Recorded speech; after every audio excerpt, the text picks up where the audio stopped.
he had the same relationship with Christian that he had with FTR before. True. And then, okay, in 10 years, is he just going to want to get back with FTR again? You know, I don't know. I mean, that's the thing. You have to accept people as they are. And I feel like Copeland is projecting onto Christian a guy that he used to be 15 years ago. That's a really good point. Yeah. He's kind of moved on. It's not the same Christian from back in their days here in Toronto getting started. There's got to be some of those feel-good moments bubbling up to the surface for them, though, to be back here in Toronto. What do you mean, no? Last time they were in Toronto, they had hockey jerseys on and they were punching each other in the head. Those are not feel-good moments.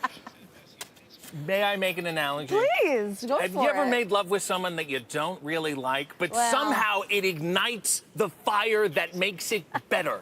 I think that's where Copeland and Christian are right now. Their dissonance will create a very effective tag. I'd be interested to live RJ's life for well, maybe you just and I a week. have both been married for a long, not to each other, to other individuals.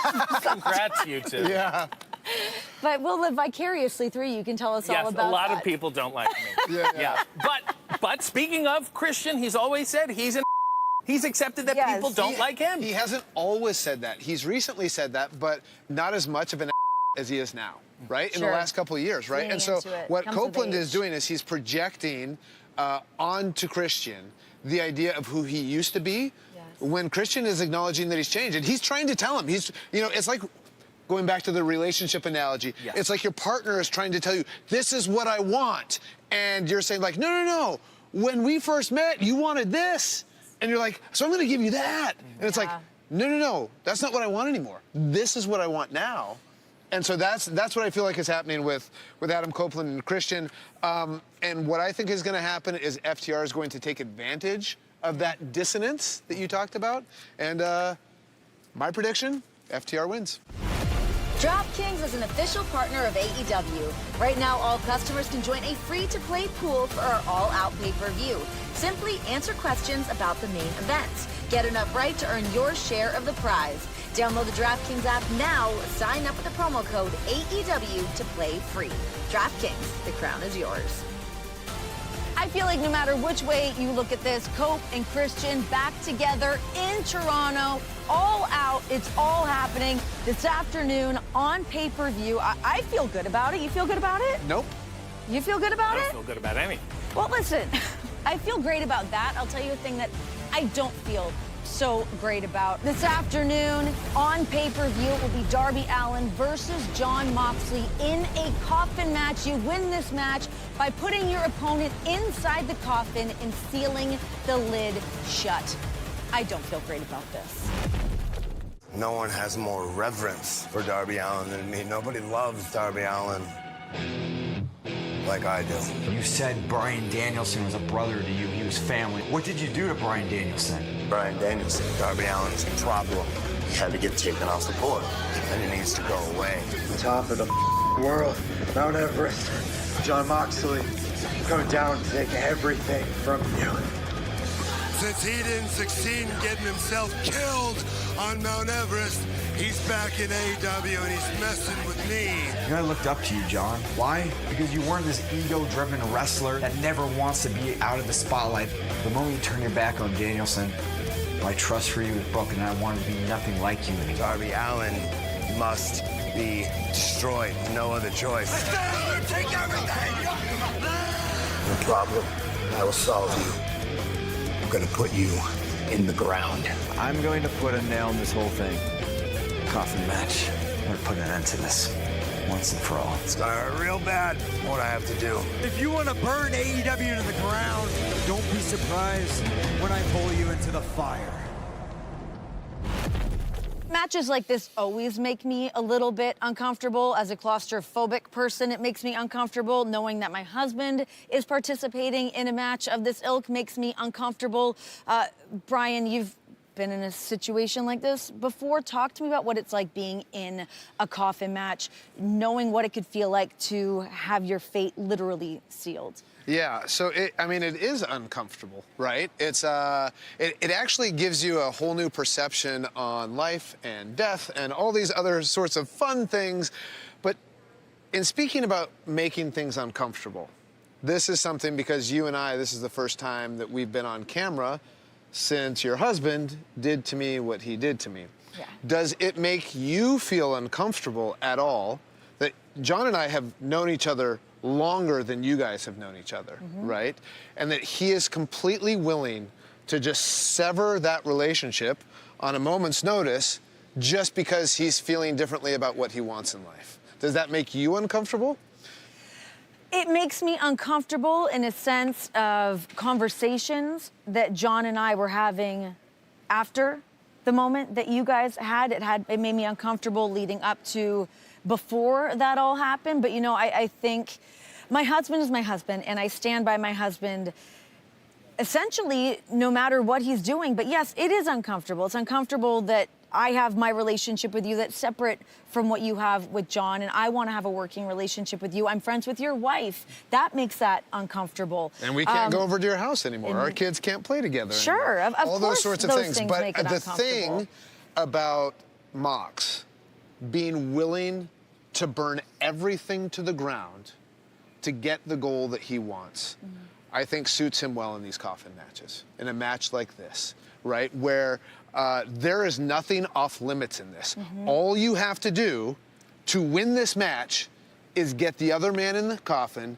close it, seal it. Well, right? to the point of you just saying all you have to do is put your opponent, that's no easy feat. No. What I'm saying is there are no other rules that he has to follow. Sure. His willingness to, like I said, burn everything to the ground to accomplish his goals, I think really suits him in this situation. There's also, I mean, if you simply wanted to look at the tail of the tape between Darby and John, I think physically putting Darby inside the coffin seems a little bit easier than somebody the size of John. John's a very large man in comparison to Darby. I don't agree at all. Darby has been staring death in the face for a very long time.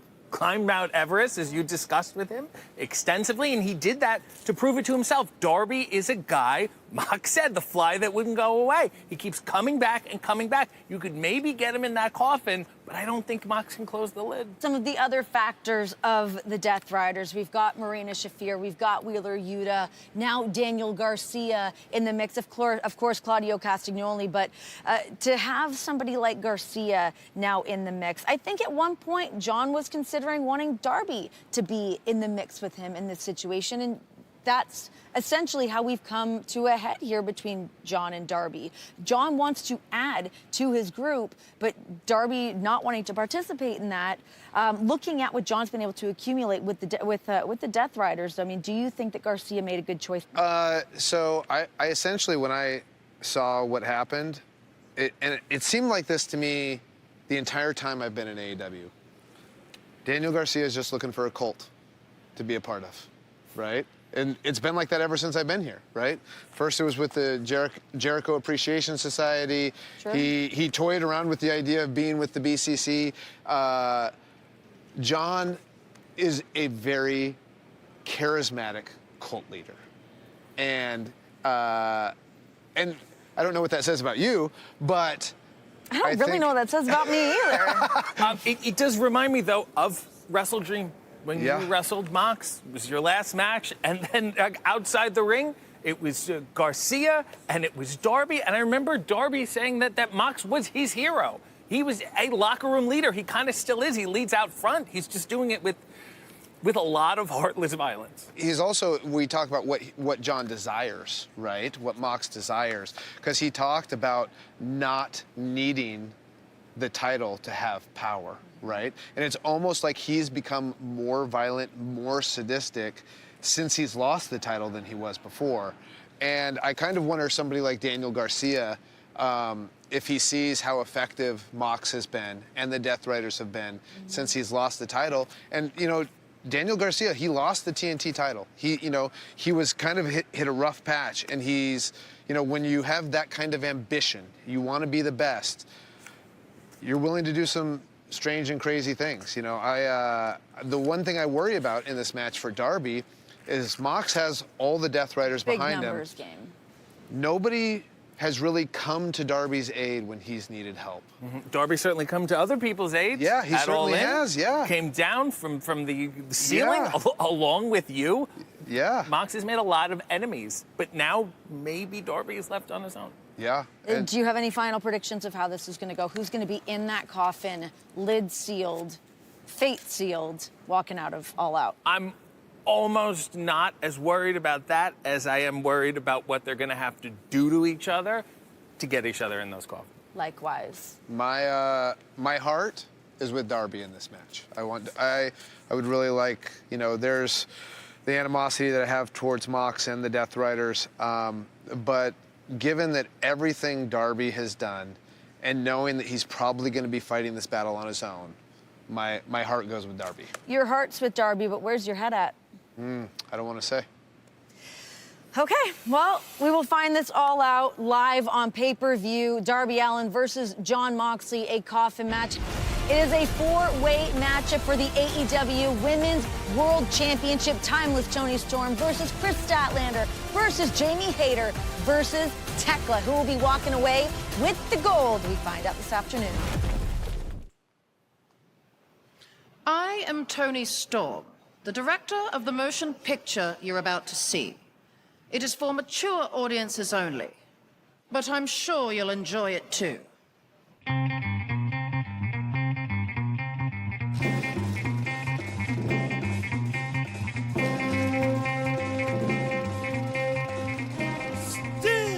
AEW Women's World Champion. I remain a woman in search of her murder. Timeless Toni Storm. The queen of the silver screen. The reign may be endless. Every woman with a pulse, step up. Every month, the risks get more reckless. Do you want to get nuts? And now she's hired 3 ladies on the hunt for her most prized possession. Time up your tits and let's tango! The British Brute, seeking redemption for years against all those who took that belt from her hands. The specimen from outer space, whose broken friendships left her lost at a moral fork in the road. And the Austrian Spider.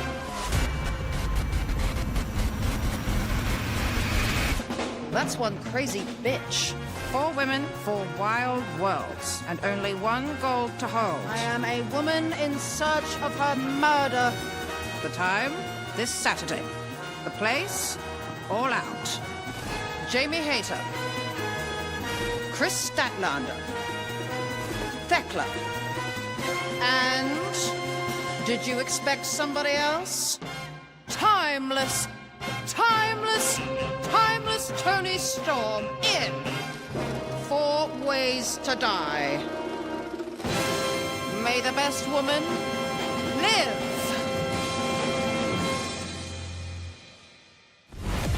Toni Storm has been up for a fight since day 1, but now to put her championship on the line in a 4-way matchup where the champion does not need to be pinned or submitted in order for the title to change hands. And against some huge powerhouses, Jamie Hayter, Chris Statlander, Tekla. Now, this is Tekla's first opportunity at the Women's Championship. What is your take on Tekla since she stepped in here in AEW? I think she's been tremendously impressive since coming to AEW, and I think it was really smart of her to align with Sky Blue and Julia. I mean, the Triangle of Madness has been very effective. Incredible dexterity, incredible ability to know when to ratchet up the intensity and when to take it back down, when to take a little bit of a break so that she has the burst when she needs to hit it hard. But like you mentioned before, Toni Storm does not need to be pinned in this match. And I think that's a huge advantage for Tekla, and especially with the stuff that we've seen with Jamie Hayter and Statlander and all that kind of stuff. You know, I think there's going to be some openings for Tekla in this match. For Jamie Hayter, I mean, she is somebody who's been in and around the championship conversation basically since she's been here in AEW. She, of course, was sidelined with injury, back in action now. What do you think, Jamie? What can she bring to the table to do things a little bit differently to walk away with gold? I mean, she won the AEW World Championship from Toni Storm before anyone thought she was ever going to get it. I think she lost it back quite quickly. She says that she never really lost it. It was stolen. She was injured. And then at All In, Wembley, she came back. And the only thing on her mind was working her way up and getting back at the people that had wronged her. And she was well on her way, but she never got to Toni Storm. She got injured again, and then she was in the Owen, and of course she lost to Mercedes. So she's going to have to put a lot of pieces together even though it's clearly on her mind. Well, Chris Statlander is such an interesting one, too, because, again, I mean, you feel like you can just feel that swell from the fans. Everyone loves Chris Statlander. They're waiting for her to have that huge moment, see her finally win the AEW Women's World Championship. She's a former TBS champion. My opinion, she is physically the best female wrestler here in AEW. But mentally, she can't put it together. At least not yet. What is it about piecing those things together and at the right time to get that success? Well, it's about getting rid of all these distractions. It's about getting rid of, okay, you know, Wheeler Yuta wants me to join the Death Riders. Oh, my thing with Willow. Oh, you have to set all of that aside when you come out here and focus 100% on winning. And when it's a four-way like this, where anybody can be pinned and it doesn't mean that you're getting pinned. You don't have to be pinned to lose the match, right? So she can be distracted for just a split second and lose the match and not win the AEW Women's Championship, all because she's not mentally focused. I think that's going to be Statlander's downfall in this match.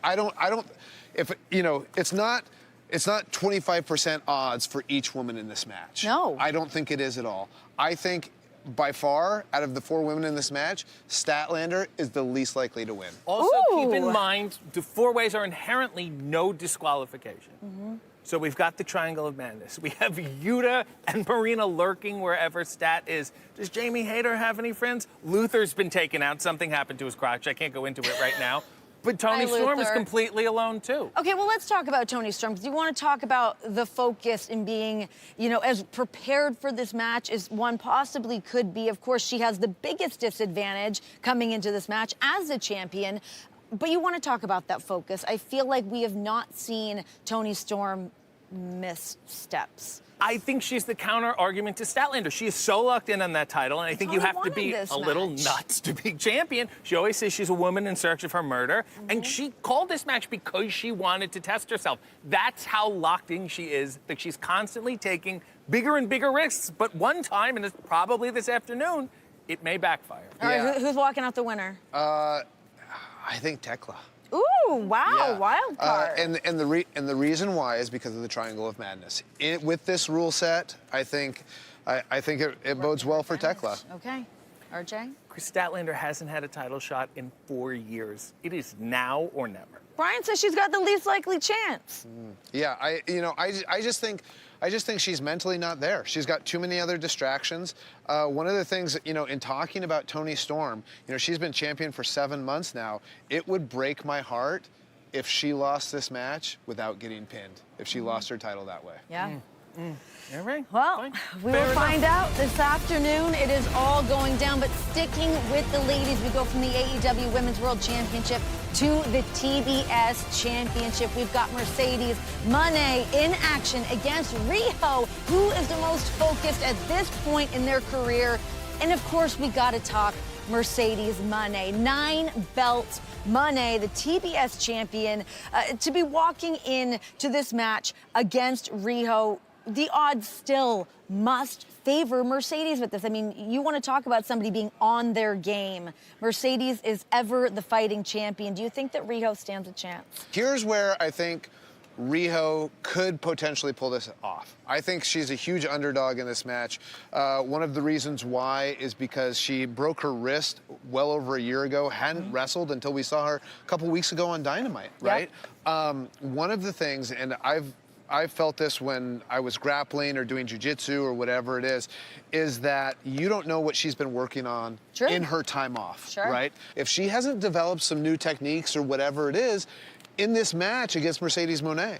And as the very first AEW Women's Champion, of course, she knows what it feels like to be at the top, to be holding it down in the women's division. But to have that time off and to be able to step back in, we've seen her back in the ring. But how long does it take to really feel like your best self? That's a hard thing to gauge because it's different for everybody. And this is the thing I would do if I were Mercedes. I would let this match draw out a little bit. I wouldn't take any chances in case you put yourself in a weird position that she can take advantage of. Because I think from a time perspective, Mercedes has put in the work right? Sure. Not only has she done everything that she's done in AEW with the TBS Championship, but she's gone to other promotions. She's traveled all over the world. She's not taking days off. She's not taking days off. Okay, wait a minute. If I may criticize Please. Mercedes a little, I think she's more interested in winning titles and breaking that Ultimo Dragon record, as you discussed with her, than she is defending them. I don't think that's true, because with the TBS Championship, you've seen her go up against the best of the best here in AEW, and she's been successful every time for over a year, right? You know, I think a lot of people think that, oh, Mercedes just wants to come out and dance or do her thing. I think that that's a misconception of Mercedes. Sure. I think she comes out and she does that, and people underestimate her because she's somebody who, despite making millions of dollars, being the CEO of her own life, right? And just being incredible. When she gets off of work, when she gets off that plane, she goes home and trains. Yes. Right? She goes and she busts her ass. And she's not afraid. She's not afraid to go to Poland, wrestle somebody in Poland that she's never seen before. She has to be ready for all these different people that she doesn't have time to study all of them, right? That's how on top of her game Mercedes is. She is not infallible, though. But that we can agree on. Yes, Well, nobody's infallible. getting existential. Yeah. But I think I've got to agree with Brian on this, because it's so easy to pin on Mercedes, the glitz, the glam, you know, all of the fancy things that come with that. But she just loves this business. She loves being in this ring. So to think that she's not going to come into this, to be still on her A game, as we've seen since she's been in here in AEW and prior, obviously, I think that she's going to be ready. You're both very incorrect. I think she has way too much on her plate. I think this whole 10 title record thing is way out of her grasp. I don't think anyone can do it. It's no offense to her.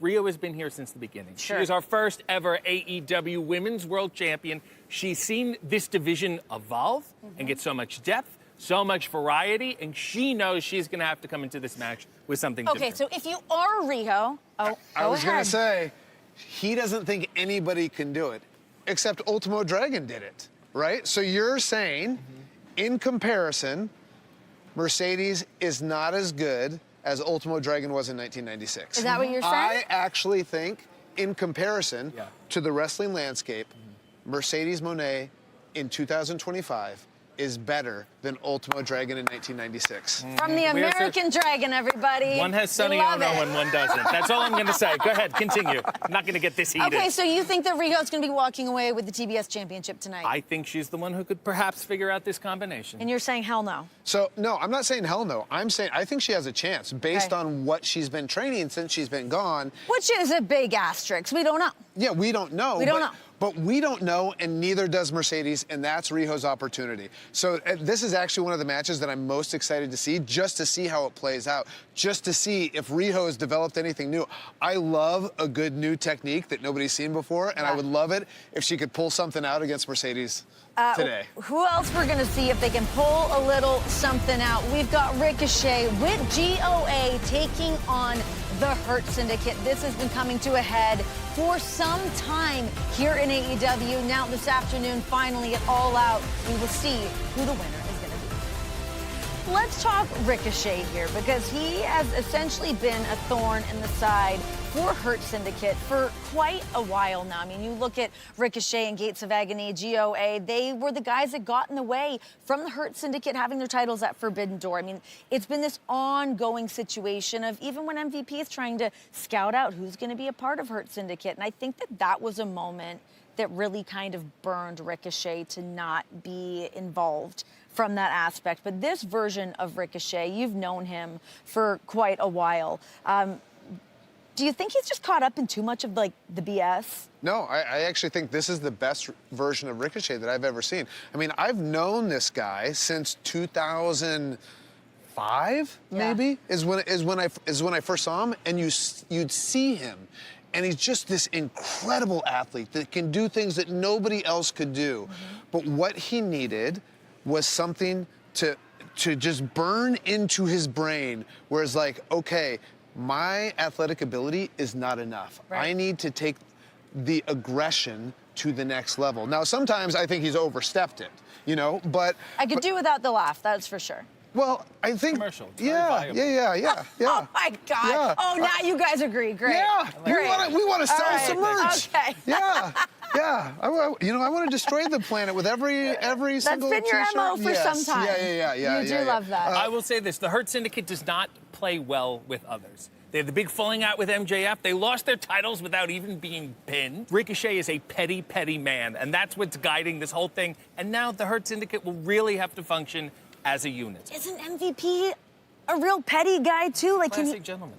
But I think actually MVP, despite him being a black belt in jiu-jitsu, I think he is going to be the weak link in the Hurt Syndicate for this match. Ooh. Because you look at GOA and Ricochet, and it's like all three of them are in their primes. They're all incredible athletes. And you look at Shelton Benjamin and Bobby Lashley, and I look at those guys and I'm like, who's going to beat these guys? Yeah. Which is why it was such a shame that they lost the tag team championship. Yeah. But then you've got MVP in the match. And now MVP, he's incredible technically, but he's got a lot of injuries. You put Toa in there with MVP, I think Toa beats him.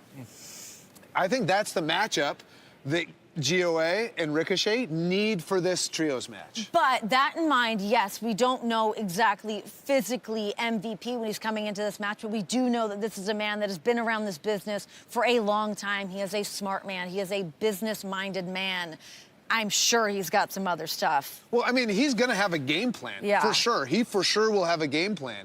But if they could isolate MVP, and by them I mean GOA and Ricochet, if they can isolate MVP, I think they've got a good shot of winning this match. Who do you think's going to win? I like pettiness. I'm going to pick Ricochet and GOA. Keep the pettiness alive. Well, that is all happening this afternoon live on pay-per-view, AEW All Out. And now let's hear from our sponsors, DraftKings. Take it away, guys.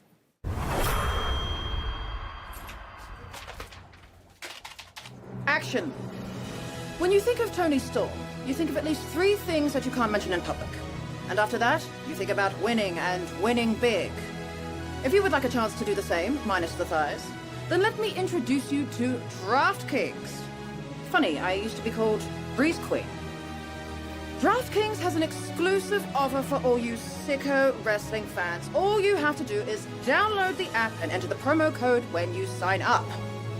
DraftKings. The crown is yours. Unless I want it to.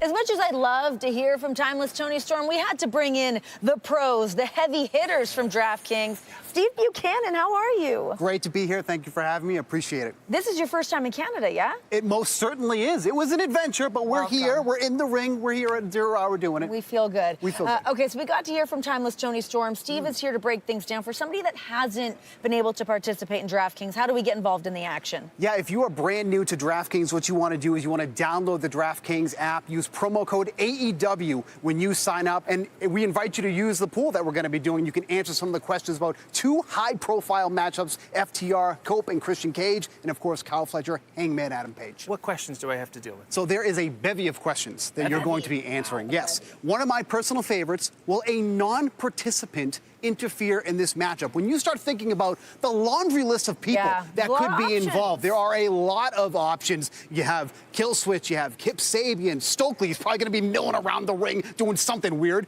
Could get involved too as well. So when you think about that, I think there's a lot of opportunities for somebody to get involved. So I would say yes to that question. Now, when we're looking at this friendship, the relationship between Cope and Christian, is that something that's going to kind of come into play with these guys as well? Yeah, that's one of the questions. Will these two still be a tag team by the time this match is over? And it's an interesting question. The relationship between these two has been extremely rocky. There's been a lot of bumps in the road. That's a wonderful word.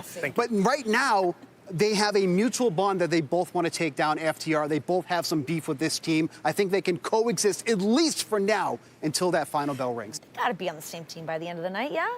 I guess they do have to face people who are in complete lockstep, that being FTR. They are a solid, if not hostile, unit. Well, I was going to say, not only are they lockstep, they're very angry individuals. They are angry. Do you have it in there of maybe Dax Harwood fighting a fan? Is that an option? I mean, for that should have DraftKings? been an option. That might, lawsuits and everything. We don't want to get involved in that. No. One of the options you can do is, will any participant go through a table? No real analysis here. As much as you want to call me an expert, I don't think I can really analyze that. Let's just take a shot in the dark here. We'll say Dax Harwood maybe trying to get enticed with the fan or something. He ends up going through a table. I would love to see it. I would like to get your expert knowledge on Hangman Adam Page, our world champion, versus the TNT champion, Kyle Fletcher. Yeah, there's a lot of questions for this one here, and one of them that I personally like is how many dead eyes will Hangman Adam Page successively hit on Kyle Fletcher? If you remember, just a couple months ago, they fought during the Owen Hart Memorial Cup there, and that was a very tough battle. In that matchup, Hangman Adam Page got 2 of them on Kyle Fletcher. Now the stakes are even higher than they were in that matchup. It's going to take a lot to put Kyle Fletcher away, who's on quite the run right now. I'm going with at least 3 dead eyes in this matchup. Do you have like spreadsheets and stuff out on your computer? Like, are you like constantly digging through all this stuff to kind of get some more analysis as you're looking at all the DraftKings things? Because this is like, you're deep in there. Here's the beautiful thing. You guys invite me here. I have to bring the A game because I do. want the people to win. There's 10K in prizes up for grabs here. I can't be giving these shoddy answers. I got to give good, hard analysis. I like it. Give them the inside edge and the Don Callis factor. Oh, my God. So, if I'm not mistaken, the Don Callis family is barred from ringside during this matchup. That doesn't mean Don Callis is going to be in the back, probably like drooling all over the curtain, waiting for his opportunity to come out here. I don't know how he's going to do it, but you can't tell me that Don Callis isn't going to weasel his way out here. The question is, will he get tossed by the ref? He will make his way out here somehow. Hopefully the ref can restore some order, get Don Callis out of here, because let's be honest, nobody likes Hit the Don bricks. Callis. Nobody needs the self-tanner on them. Get out of here. Okay, let's break this down one more time. 4 people to win. What do they get? How do they participate? Send the people home. Of course, if you want to get in on the action here, you want to download the DraftKings app, use promo code AEW. When you sign up, once again, you're going to get some free bets when you wager $5. But enter this AEW free-to-play pool. 10K in prizes are up for grabs here. Have a little extra skin in the game while you watch this unbelievable event that's coming your way today. An unbelievable event. The AEW World Championship is on the line. Can Kyle Fletcher be the man to dethrone the Cowboy? I am the All Elite Wrestling Men's World Champion! That championship belongs to me. The Protostar runs AEW! I see myself 6 years ago dreaming and hoping to be a world champion. You are not ready. If you want to be someone who can carry this company for decades, then I will give you a shot at this championship at All Out. The Protostar is your TNT champion, and that is not going to change. If Don or any other member of the Don Callis family gets involved, you would be stripped of the TNT championship. I am scared of nothing. I need you to leave the Don Callis family behind you. I need you to earn it. Time to finally end this. I believe you when you tell me that you will give me everything that you have, but it will not be enough. And All Out, I fulfill my destiny when I become the AEW Men's World Champion. That will be what defines you. Do not disappoint me. All right, we got to hear from Steve Buchanan. He broke down some of this match a little bit for us, but let's talk the AEW World Championship. We've got Hangman Adam Page taking on Kyle Fletcher, the TNT champion. What does Hangman have to do to hang on to the title tonight? I mean, Kyle Fletcher has so much momentum behind him. Of course, he's a world champion, Hangman. He's got momentum as well, but I just feel like there's something special happening with Kyle Fletcher right now. Yeah, I mean, I agree with you. I mean, Kyle Fletcher is, for 26 years old. Crazy. And, you know, 2 weeks in a row, he took out Kenny Omega. He nearly took out Hangman. I'm surprised Hangman's actually able to even wrestle this match. Everybody looks at Kyle Fletcher right now, myself included, as a future world champion. Yeah. The big question is that future world champion, does that happen today? Right, and look, it's got to start at some point. Whether it starts now, whether it starts a year from now, I think that we are going to see Kyle Fletcher have that world championship around his waist a lot for the next 10 years. He's 26. 15 years. 15 years. Yeah. It's insane to imagine what this guy is capable of. He's already the TNT champion, Kyle Fletcher, and it's great. It's amazing that he won it. He needs to focus on that. Don Callis is playing Risk with AEW. He's trying to take everything over, title by title. Obviously, Josh and Hechicero are in the four-way ladder match, too. And we already have the unified champion in Okada. I think he's trying to put too much on his plate. I don't think Kyle Fletcher is ready to do this. Oh, I disagree 100%. Okay, I got in the ring with Kyle Fletcher, right? In 2024, early in 2024, I got in the ring with Kyle Fletcher. I could not believe how strong, how agile he was. He looks like a freak. But mentally, in a good way. He wasn't there yet. Now, and especially with more time with Don, I don't like Don Callis as a human being, but Kyle Fletcher has upped the aggression so much, and with his athletic ability, with his age, with his strength, I mean, I just look at him and I kind of, in my head, when I watch him, I think his time is right now. I think this is really rich, coming from the guy who could not beat Jon Moxley. And Hangman, after 9 long months, was the guy who finally did. I think that is the aggression you need, that Hangman has, that will cause him to beat Kyle Fletcher. So I agree that he needs that same aggression that he had against Moxley in this match against Kyle Fletcher, but I don't think that Hangman's body can match up to that aggression right now, because he's had that title now since July, and he's out here every week, right? I mean, he's wrestling almost every week. He's not a champion who just rests on his laurels, who doesn't want to wrestle, right? I mean, he's putting a lot out there every single week. But let's go back to the emotional side of it, because I feel like Hangman is his best when he's emotionally locked. And we know physically where he's at. We know he's in the building. He's ready for the fight. But emotionally, that seems to be the thing that pushes him to the next level in his matches. I have no doubt that Hangman will be mentally and emotionally ready for this match. What I worry about after what happened on Dynamite is whether he's ready physically. And I think Kyle Fletcher is physically at 100%, and mentally he will also be at 100%, and he will have Don Callis behind him, guiding him in the way that to where he could win the world championship. Let me say this. You've come up in the business. You've seen a lot of guys who were athletic specimens, filled their heads with the big potential word, and they were very young, and they all burnt themselves out. Not all of them, right?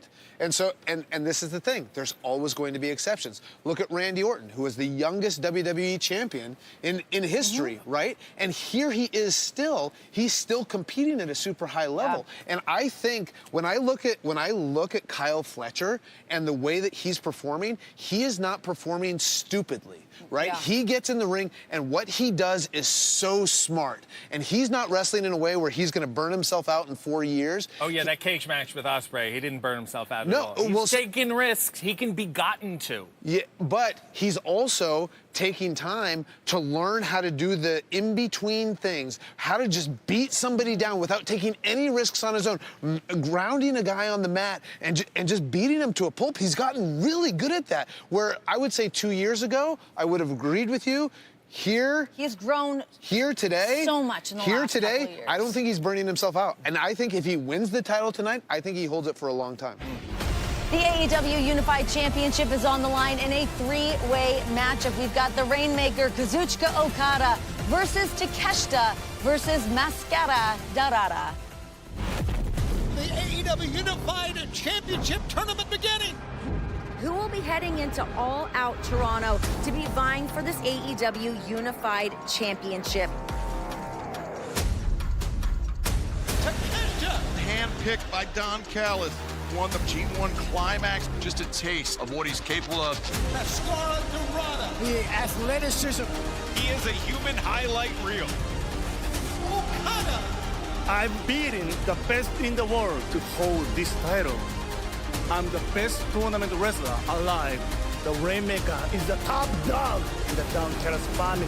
Don come out with Okada when Takeshita is also going to be in the match. Whoa, whoa! Dorada, Takeshita, Okada. This is a match that could have global implications. Whatever it takes. Bitch.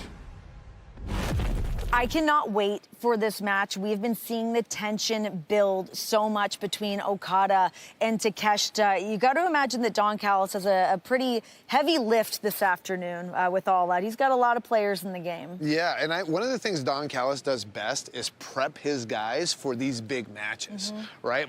I would be very interested in how he is prepping Okada and how he is prepping Takeshita for this match, because I mean that's a tricky situation, and that's where I think Mascara Dorada could have a real opportunity in this match. Let me say this about Okada. It comes with an asterisk about him being one of Don Callis' guys. He's got 1 foot in, he's got 1 foot out. Fair. He's also a member of the elite. He's sort of a gun for hire, a gold collector for hire. I think as much as he is with Don Callis right now, he keeps a lot to himself. And I think he's got perhaps an edge in that regard. I also wonder about Don Callis' loyalty. Is he giving both of them the same advice? Is he telling each one how to beat the other and saying to hell with it? Maybe this is one of those things where he's just going to let those guys fight it out, and whoever wins this match, That's if his either guy. of his, that's going to be his guy, right? And I think, you know, Okada's not dumb. Takeshita's not dumb, No. right? They each know what Don Callis is, but they each know that Don Callis can help them. Okay, break down a little bit more of what Takeshita has been doing leading up to this match. I mean, we see the tension, we see everything, we see him ready to step up into that spotlight. But what he accomplished in the G1 this year. Oh my gosh, unbelievable. Unreal. Unbelievable. But that's one of the things that where I worry about him for this particular match, because the G1 wasn't that long ago, and I can tell in the way that he wrestles right now that he is not. He's a little bit beat up still. From the G1. I mean, that's a very physically demanding tournament. And he went all the way through, won the G1, and now he's in here going for the unified title. I think, you know, it's going to be a little bit of a tough task for Takeshita if he wants to win this match. Mascara Dorada in this match. This is a 3-way matchup. What is this wild card going to add into this 3-way match? So much. He's very smooth in a way that I don't think either Takeshita or Okada are ready for. He did a fantastic job against Beast Mortos, which surprised me, certainly. And I think, I mean, what is his strategy here? Maybe let Takeshita and Okada just take themselves out and be fresh enough to score a pin. That's the hard thing with these multi-person matches where the champ, I think if you put Okada one-on-one with either of these men right now, Okada wins. Against Takeshita, because Takeshita is beat up. I think the size difference against Mascara Dorada, and also because Okada trained a lot in Mexico, so he's very aware of that style. But I think in a triple threat match like this, in a 3-way match where he doesn't have to be pinned, I think the odds for me are Mascara Dorada. I'm gonna agree. Yeah, we agree. Well, look at this. No, we're not high-fiving. We're not high-fiving. We're gentlemen. We're not 8 years old. Each other. That was in high school. I don't do that anymore. Okay. Come on! You guys are idiots. This is what I've signed up for. Moving on to more nonsense. I mean, this has been an absolute blood feud between MJF and Mark Briscoe. This afternoon, we find out exactly how this is going to go in a tables and thumbtacks match. You wanna know how much I hate you, man? You distracted me at Forbidden Door. You cost me my world title, so I cost you a shot at yours. Oh my God, it's MJF! He just got married last night! What the hell is he doing here? My newlywed wife, she screams out to me, "Where are you going? What about our honeymoon?" No honeymoon can start until Mark Briscoe is dead.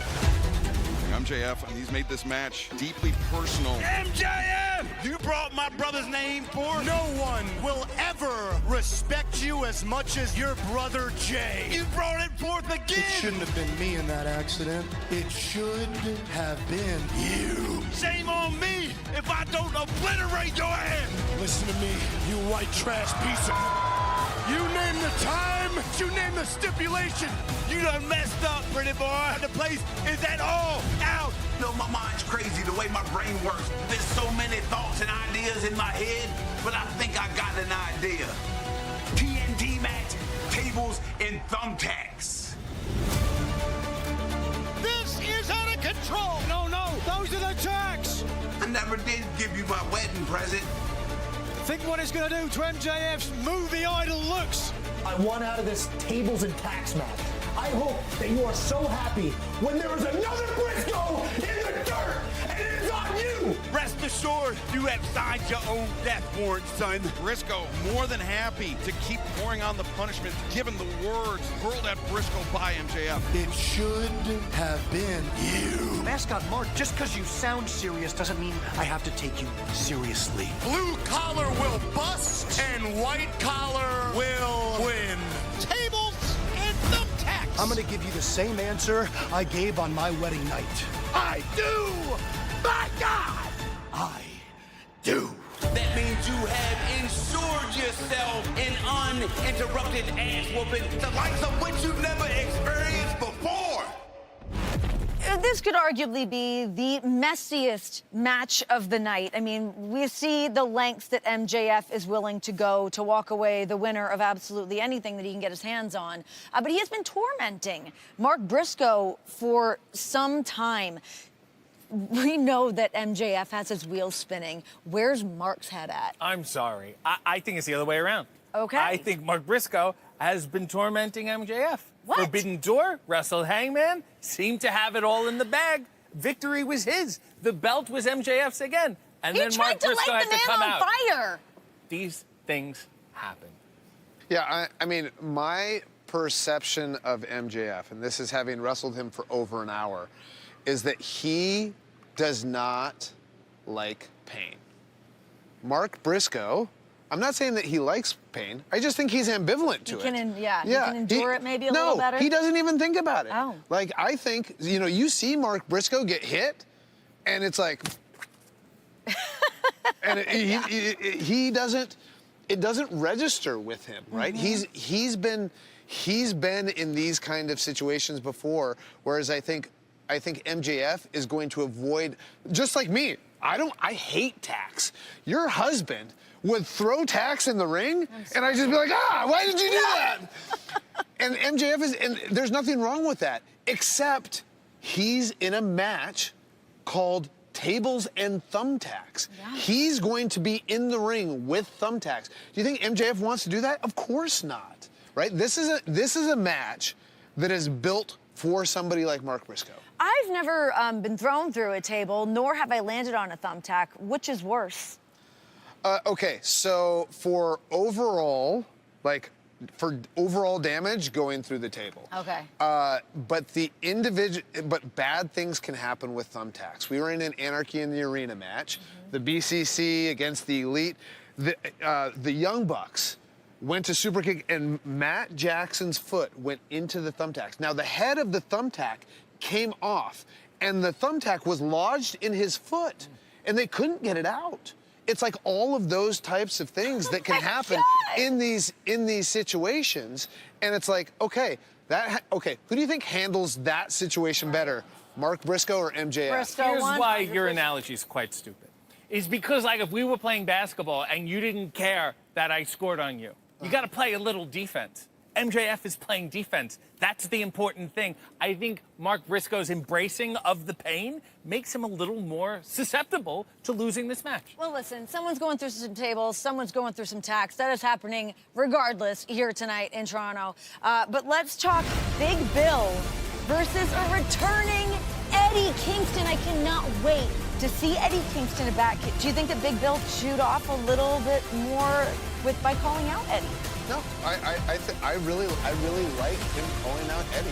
If he knew Eddie was ready, this is Eddie's first match back after the injury. Get his ass out the door. Yeah, well, yeah, and it's like, okay, let's see if I can build my name off of Eddie Kingston in his first match back. I actually like this strategy from Big Bill, but these are two guys that I like a lot. Yeah. And, Eddie Kingston and I used to have a lot of differences. I've grown to respect Eddie Kingston a great deal. Same thing with me and Big Bill. I used to have issues with Big Bill, and I've grown to respect them a lot. They've both gone through some mental health issues and have been very open about it. I think that's very helpful for our fan base, for society in general. And this is actually this is the match that I can't wait to see, because I'm excited. I love what Eddie Kingston brings to the table. I love what Big Bill brings to the table. I think this is not going to be a wrestling match. This is going to be a fight, and I don't imagine it's going to last long. Yeah. The last time we heard from Eddie Kingston, it was before you wrestled Swerve at Wembley, and he was sitting on his couch, and he was calm, cool, and collected, and he told you to get your head together. And now it feels like the shoe was on the other foot. He's accepted this match on Threads, which was an odd choice. I'm surprised. It's like Tout. His Instagram stories are all over the place. I think he is a little rattled. I think it was a great move by Big Bill to step up, and I don't know how Eddie is going to react to this. How about that? We agreed on something again. I love it. You know what? This is a real kumbaya moment that we're all happening. Yeah, let's get rid of the tribalism, different disagreements. Let's talk a little wrestling and have a nice time. I'll tell you who's not going to be having a nice time tonight, though. Brodito. They are putting their AEW World Tag Team Championships on the line in a four-way match in a ladder match. Ladder matches are so terrifying, so dangerous, so scary to watch. But now to have 8 men, 4 teams, Brodito hanging on to their gold, new champions, have not even had the titles for that long, but they have got a tall order going up against the Bucks, going up against Jet Speed, going up against Hechicero and Josh Alexander. Do you think that there's a favorite team in a match like this? You know, I was all set to put my money on Jet Speed. I love how they've been working together as a team. They weren't initially supposed to be, and then they gelled together. And of course, Mike Bailey being Canadian, being French-Canadian on top of that is a little nuts. So he was the favorite. And then I just realized he's going to have to climb the ladder barefoot. You're thinking of your own feet. Yes. And you've got very delicate feet. Yeah, they're soft foot. This is the time nor the place. That's what they call them, soft foot. Whereas Mike Bailey comes out here, wrestles barefoot every week. That's he's got a calloused foot. That's a calloused foot. Of stone, Mike Bailey. It's a foot of stone, Mike Bailey. But I actually think that the champions are the favorites here. And here's the reason why. Bandito is so athletic. He can climb up the ladder. And then Brody, from a strategic point of view, can guard the ladder. And are any of these guys in this match? I mean, the 2 other biggest guys in the match, Hechicero and Josh Alexander, I don't think either of them can go toe-to-toe, like in a brawl, with Brody King here. No, that's fair. And so that's where I think Brody King and Bandito have the advantage here. Let's not forget the Young Bucks are in this match. I mean, I feel like a match like this must favor them. I mean, to be in a ladder match, tag team specialists, I feel like they bring a lot to the table. I mean, they got all their money back now. They're feeling good, flying high. I don't think they're mentally there. I just don't think they are. Like, we saw a couple... rock bottom. Yeah, we saw a couple weeks ago how desperate they were to get that money, right? And all it took for them to, okay, I got to get ready for this thing, is Mox telling them that they could have the full $500,000 in that match, right? And I don't think that they're there at a point that they were when they were at their best. Like, if this is peak Young Bucks, peak mental Young Bucks, I think they're the favorites for this match. But I think they're in their peak physically. I mean, you look at them, they look great, but mentally they're all over the place. I mean, Nick can't even win against the one-armed bandit. I think this is it's about risk and reward, and I don't think they're in that place right now. Okay, well, listen, we are minutes away from going live on pay-per-view. We have been talking all the matches that are set to unfold this afternoon. You guys don't want to miss any of this. Remind people how they're able to watch in the United States. Okay, if you're in the United States this afternoon, you can watch All Out for the first time ever on HBO MAX, also Prime Video, YouTube, ppv.com, in-demand traditional cable satellite providers, and David Buster's. You've heard us do it enough. Do you want to do my part? No. Okay, internationally, you guys can watch on ppv.com, youtube.com, as well as Amazon Prime. Now, a reminder of what is set to come in just mere moments. Let's take a little look as a little reminder here. Hangman Adam Page, the AEW World Champion, puts his title on the line against Kyle Fletcher. We could possibly see a new champ. And then there is no phlegm, but there is some Coffin. It is Darby Allin against Jon Moxley in a coffin match. Terrible. The AEW Women's World Championship on the line in a four-way matchup. Timeless Toni Storm versus Jamie Hayter, Chris Statlander, and Tekla. 4 teams are going to have to climb that ladder and grab those tag team titles. Will it be Brodito, Jet Speed, the Bucks, or Josh Alexander and Head Yourself? Eddie Kingston is back. He is in the ring, out of action for well over a year. He takes on Big Bill this afternoon in Toronto. And then for the AEW Unified Championship, Kazuchika Okada takes on Don Callis member Takeshita and Mascara Dorada.